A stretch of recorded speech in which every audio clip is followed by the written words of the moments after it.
الحمد لله رب العالمين والصلاة والسلام على سيد الأنبياء والمرسلين وعلى آله وصحبه أجمعين أما بعد.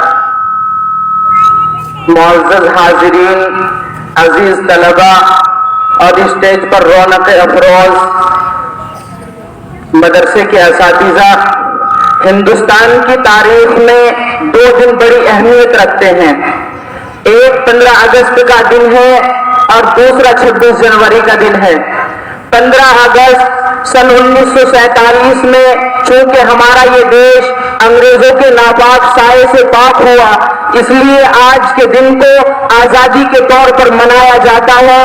اور آزادی کے بعد سے ڈاکٹر بھیم راؤ امبیڈکر کی سربراہی میں دستور مرتب کرنے کے لیے ایک کمیٹی تشکیل دی گئی، جس کے مرتب کرتے دستور کو 26 جنوری سن 1949 میں قانون کا درجہ دیا گیا. پھر چونکہ 26 جنوری سن 1950 میں اس قانون کو اس ملک کے اندر نافذ کیا گیا، اسی دستور اسی قانون کے مطابق ہمارا یہ ملک جمہوری ملک کہلاتا ہے. یہاں کسی مختلف مذہب و ملت کے ماننے والے افراد ہی نہیں رہتے، بلکہ مختلف ادیان و مذاہب کے ماننے والے لوگ یہاں رہتے ہیں. مختلف قوم اور مختلف دھرم کے ماننے والے لوگ یہاں بستے ہیں. اگر یہاں ہندو آباد ہیں تو مسلمان بھی آباد ہیں، اگر یہاں جینی آباد ہیں تو بدھسٹ بھی آباد ہیں، اگر یہاں سکھ آباد ہیں تو عیسائی بھی آباد ہیں، اور اگر یہاں بدھسٹ آباد ہیں تو دوسرے مذہب کے علمبردار بھی آباد ہیں. اس ملک کے اندر، اس جمہوری ملک کے اندر ہر ایک آدمی کو اپنی مذہبی آزادی کے ساتھ جینے کا حق حاصل ہے. سرکاری اعداد و شمار کے مطابق اس ملک کے اندر مسلمانوں کی تعداد 20 کروڑ سے زائد ہے، لیکن افسوس کہ اتنی بڑی تعداد کے متعلق شرپسند عناصر کا کہنا ہے، غیر لوگوں کا کہنا ہے کہ یہ سب دوسرے ملک کے باشندے ہیں، ہندوستان سے ان کا کوئی لینا دینا نہیں ہے، یہ دوسرے اسلامی ملک کے مہاجر ہیں. یہ زہریلے بول انتہا پسند تنظیمیں بول رہی ہیں، یہ زہریلے بول اپنے آپ کو سیکولر کہنے والے لوگ بول رہے ہیں. کیا یہ نفرت کا بیج بونا نہیں ہے؟ کیا یہ برادران وطن کو آپس میں لڑانا نہیں ہے؟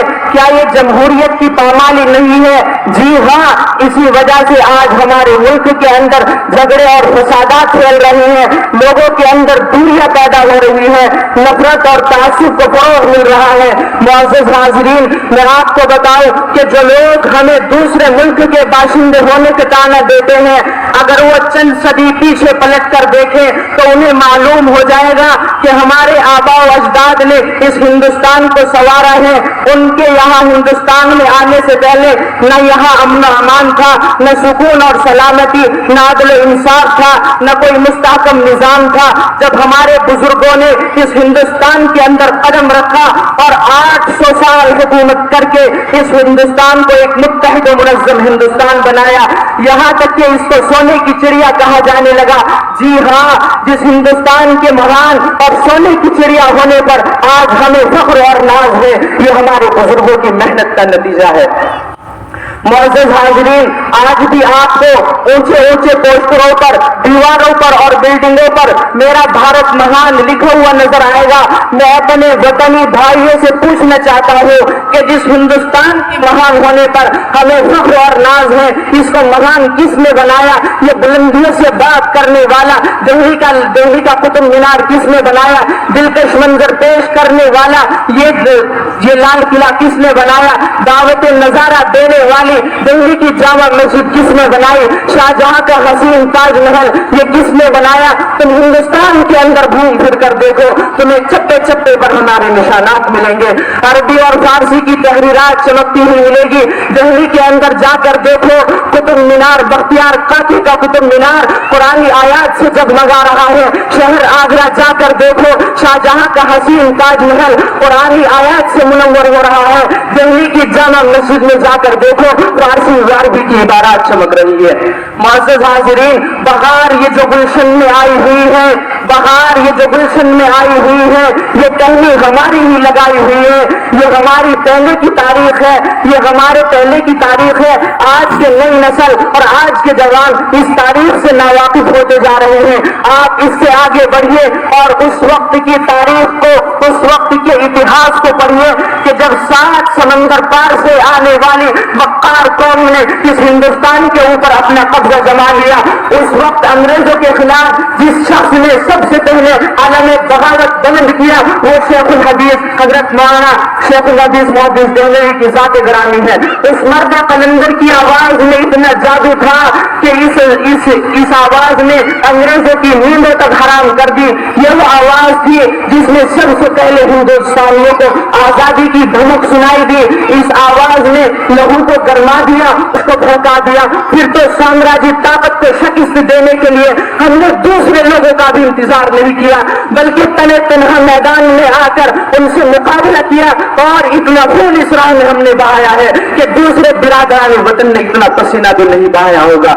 अब कुछ भी न समझे ये जमाना हमें वरना, अब कुछ भी न समझे ये जमाना हमें वरना, तहजीब तमद्दुन की बुका हमसे हुई है।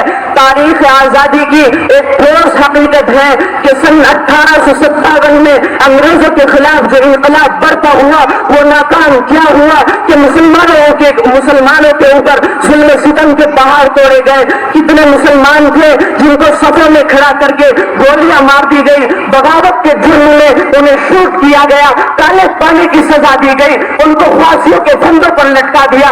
सन 1900 तक मुसलमानों ने की इतनी बड़ी तादाद में जान का नजराना पेश किया कि दूसरे वतन बिरादर वतन के भाइयों की मजबूरी तादाद में उनके बराबर नहीं हो सकती।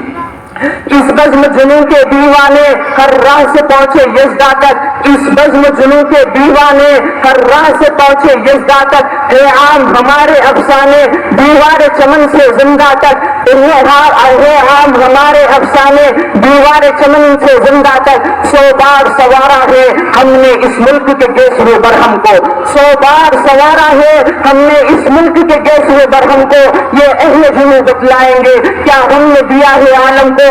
आज हमें इस बात का ताना देने वालों कि मुसलमानों ने हिंदुस्तान के लिए क्या किया, अरे बदज़हीनों, मैं तुमसे बतलाता हूँ कि हिंदुस्तान को आजाद कराने में बहादुर शाह ज़फ़र रहमतुल्लाह अलैह का हाथ है, इसको आजादी दिलाने में टीपू सुल्तान शहीद रहमतुल्लाह अलैह का हाथ है, इसको आजादी दिलाने में औरंगजेब सुल्तान रहमतुल्लाह अलैह का हाथ है।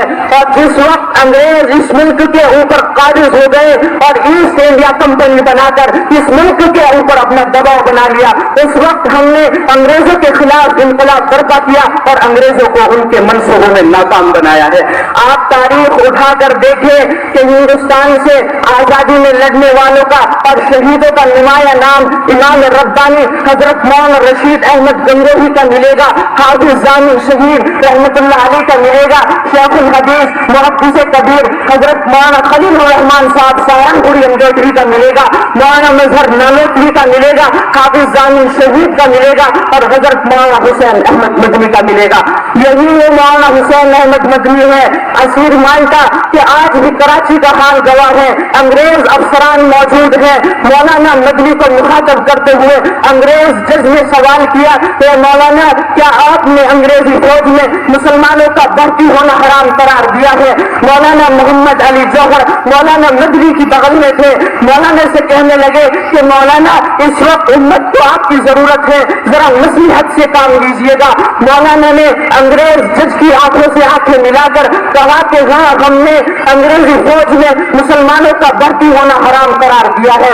अंग्रेज ये जुर्अत देखकर कहने लगा कि आपको इसकी सजा मालूम है। मौलाना मदनी ने फौरन अपनी बगल से कफन निकाला और स्टेज पर रखते हुए फरमाया कि सजा मालूम थी तभी तो देवबंद से अपना कफन साथ लाया था ताकि वक्त आखिरा पर अपना कफन पहनाया जाए, किसी और का नहीं। और कहा कि कभी मरूब में होता नहीं शोर सलासों से, कभी मरूब में होता नहीं शोर सलासों से, कभी डरता नहीं मैं बाजुए कातिल से, कभी मैं दार पर चढ़कर वफा के गीत गाता हूँ, कभी मैं दार पर चढ़कर वफा के गीत गाता हूँ, कभी मैं शेर खुदा बनकर बातिल को मिटाता हूँ। और फिर कहा खिलौना समझकर न बर्बाद करना, खिलौना समझकर न बर्बाद करना कि हम भी किसी के बनाए हुए हैं। और लिए फिरती है बुलबुल चौच में गुल, लिए फिरती है बुलबुल चौच में गुल, शहीद नाज की तुरबत कहाँ है। लेकिन अफसोस आज उन उलमा की कुर्बानियों को भुलाया जा रहा है। ये लाख हकीकत को छुपाए मगर हकीकत कभी छुप नहीं सकती। उनकी कुर्बानियों की गवाही लाल किले की लाली दे रही है, उनकी कुर्बानियों की गवाही कुतुब मीनार की बुलंदी दे रही है, उनकी कुर्बानियों की गवाही शाहजहां का हसीन ताजमहल दे रहा है, उनकी कुर्बानियों की गवाही दिल्ली की जामा मस्जिद दे रही है।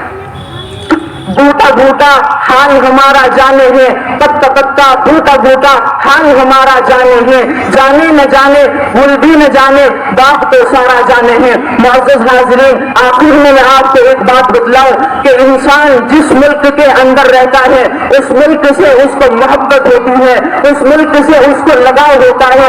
आप याद कीजिए वो वक्त जब आपके और मेरे प्यारे आका जनाब मोहम्मद रसूलुल्लाह को अल्लाह ने हिजरत करने का हुक्म दिया। आप मक्का को छोड़कर मदीना पहुंचे तो आपने मक्का से निकलकर हाथ उठाकर ये दुआ की कि ए मक्का, तू मेरा अजीज शहर है, तू मेरा आबाई वतन है, अगर मेरी कौम मुझे यहाँ परेशान न करती तो मैं कभी भी अपने वतन को न छोड़ता। और दूसरी बात, दूसरी मिसाल, इस हिंदुस्तान से हमें क्यों मोहब्बत है? हमारा अकीदा है कि हमारे बाप हजरत आदम अलैहिस्सलाम को जिस वक्त जन्नत से निकाला गया तो आपने सबसे पहला कदम हिंदुस्तान के अंदर रखा, इसलिए ये हमारा आबाई वतन है, इससे हमें मोहब्बत है। और तीसरी बात इससे मोहब्बत की ये है कि हमारा अकीदा है कि दीन इस्लाम मोहम्मद रसूलुल्लाह सल्लल्लाहु अलैहि वसल्लम और तमाम अंबिया के जरिए से फैला। जब हमारे बाप आदम हिंदुस्तान में आए तो उसके बाद सारे नबी हिंदुस्तान के अंदर आए हैं और ये मजहब इस्लाम इस हिंदुस्तान से फैला है। अब मैं बिल्कुल आखिर में आप तमाम हुजरात से मादुराना गुजारिश करता हूँ कि मैं भी और आप भी और पूरी दुनिया को हमें ये एक मैसेज देना है कि हम अपने मुल्क से मोहब्बत करते हैं, करते थे और इंशाअल्लाह अज़ीज़ करते रहेंगे। और आखिर में मैं एक शेर कहकर अपनी बात को खत्म करता हूँ कि मोहब्बतों के नाम से हम तबस्सुम करते हैं और नफरतों के नाम से हम तबस्सुम करते हैं, मोहब्बतों के नाम से हम तकल्लुम करते हैं और वो हमसे मोहब्बतों का सबूत मांगते हैं और वो हमसे मोहब्बतों का सबूत मांगते हैं। अरे हम तो वतन की खाक से तयम्मुम करते हैं। वाक़िअ दावाना अल्हम्दुलिल्लाह।